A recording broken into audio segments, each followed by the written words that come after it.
নমস্কাৰ বন্ধুসকল, বহু দিন হ'ল আপোনালোকৰ ওচৰলৈ ভিডিঅ'লৈ আহিব পৰা নাই। কাৰণ মই এতিয়া বেংগলোৰত কাম কৰি আছোঁ। ইয়াত ভিডিঅ' বনাবলৈ সময় উলিয়াব নোৱাৰোঁ।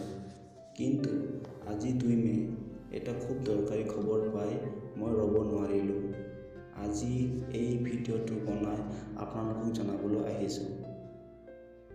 লগতে আজি মই এই প্ৰথমবাৰ ভইচত ভিডিঅ' বনাইছোঁ, গতিকে কিবা ভুল ত্ৰুটি হ'লে ক্ষমা কৰিব। আজিৰ দিনটো আপোনালোকৰ সকলোৰে মোবাইলত অকস্মাতে এটা ডাঙৰ চাইৰেন বাজিব পাৰে। এইটো দেখি ভয় নাখাব। আচলতে এইটো চৰকাৰৰ ফালৰ পৰা এটা ইমাৰ্জেঞ্চি এলাৰ্ট টেষ্ট কৰা হৈছে, যাতে ভৱিষ্যতে কেতিয়াবা কিবা ডাঙৰ বিপদ আহে তেতিয়া চৰকাৰে যাতে সকলোকে সোনকালে সাৱধান কৰিব পাৰে। এই খবৰটো সকলোকে শ্বেয়াৰ কৰিব নাপাহৰিব, যাতে কোনেও অকস্মাতে চাইৰেনটো শুনি ভয় নাখায়। বহুত দিন পাছত ভইচত ভিডিঅ' বনাইছোঁ, গতিকে ভিডিঅ'টো কেনে পালে জনাব।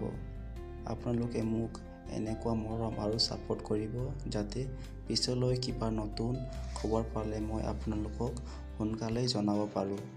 তেতিয়ালৈকে সকলোৱে ভালকৈ থাকিব। ধন্যবাদ।